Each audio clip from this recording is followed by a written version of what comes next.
13 August 2024 Badlapur मधील आदर्श विद्या मंदिर शाळा. या शाळेमध्ये 3 वर्षाच्या 2 चिमुकलींवर अक्षय शिंदे नावाच्या एका व्यक्तीने लैंगिक अत्याचार केल्याची घटना घडली.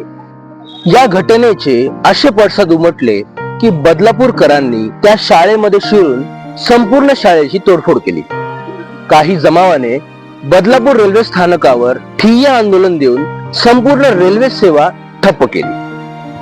या घटनेचे सगळ्या महाराष्ट्रात असे पडसाद उमटले की महाराष्ट्रातल्या वेगवेगळ्या जिल्ह्यामध्ये या अक्षय शिंदेला फाशी द्या ही मागणी जोर धरू लागली आणि वेगवेगळे मोर्चे आंदोलन सुरू झाले.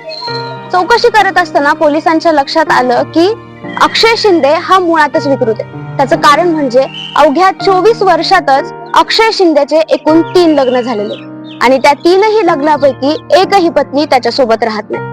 हे प्रकरण कोर्टात गेल्यानंतर आपणच या 2 चिमुकल्यांवर अत्याचार केल्याची कबुली अक्षय शिंदेने दिली. सूत्रांनी दिलेल्या माहितीनुसार न्यायालयातील प्रक्रिया झाल्यानंतर अक्षय शिंदेला पोलीस कोठडीत घेऊन चालले होते.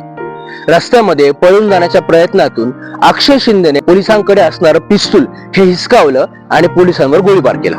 याच गोळीबाराचं उत्तर आणि स्वसंरक्षणाचा बचाव करण्यासाठी पोलिसांनी अक्षय शिंदेवर गोळीबार केला आणि याच गोळीबारात अक्षय शिंदेचा मृत्यू झाला. अक्षय शिंदेच्या झालेल्या मृत्यूबाबत महाराष्ट्रातील काही राजकारण्यांनी विधान केलं की अक्षय शिंदेचा मृत्यू हा संशयास्पद आहे आणि महाराष्ट्रातील सत्ताधाऱ्यांचा न्यायालयीन व्यवस्थेवरती विश्वास नाही का असा प्रश्न उपस्थित होतोय. घटनेला धरून काही राजकारणी विशेष राजकारण करतात, पण अक्षय शिंदेला त्याच्या कर्माची मिळालेली शिक्षा योग्य का राजकारण करणं योग्य हे तुम्हीच ठरवा.